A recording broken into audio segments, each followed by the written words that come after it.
भारत सरकार एक पेंशन का स्कीम लाया था। अब इसमें बात यह है कि पेंशन जिसके लिए लाया गया है, जिसको इससे फायदा होने वाला है, क्या वो इससे खुश हैं या फिर नहीं है। तो साथियों, जितने भी ट्रेड यूनियंस हैं वो सारे इस बिल को रिजेक्ट कर चुके हैं। अगर बात करें AITUC का, उन्होंने भी इस बिल को रिजेक्ट कर दिया है। अगर बात करें CITU का, तो उन्होंने भी इस बिल को रिजेक्ट कर दिया है। और RSS जो एफिलिएट था, उन्होंने बोला है विचार करेंगे। साथियों, ये रिजेक्ट होने का क्या कारण है? ये सब कुछ सिंपल सी बात है। इसका कहने का अर्थ साफ साफ है कि इसको OPS ही चाहिए, ओल्ड पेंशन स्कीम ही चाहिए।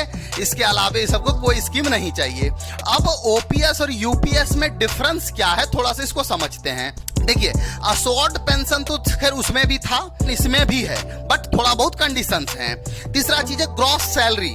पहले क्या होता था कि आपको कोई कंट्रीब्यूट नहीं करना पड़ता था भारत सरकार को और आपको पेंशन दिया जाता था। लेकिन यहां पर क्या है कि आपको 10% कंट्रीब्यूशन करना पड़ेगा, फिर आपको क्या मिलेगा? पेंशन मिलेगा। तीसरा सबसे बड़ा कारण है टैक्स जो भी लगता था आपका सैलरी पर लगता था। लेकिन अब इसमें क्या होगा, जो आप सरकार को कंट्रीब्यूट करेंगे उसमें आपको कोई टैक्स नहीं देना पड़ेगा। और चौथा, आपको अगर पेंशन चाहिए भारत सरकार से तो आपको 25 साल देना पड़ेगा सर्विस, अगर आप 50% पेंशन चाहिए तो, और नहीं तो कम से कम 10 साल दीजिए, कुछ ना कुछ पेंशन मिलेगा।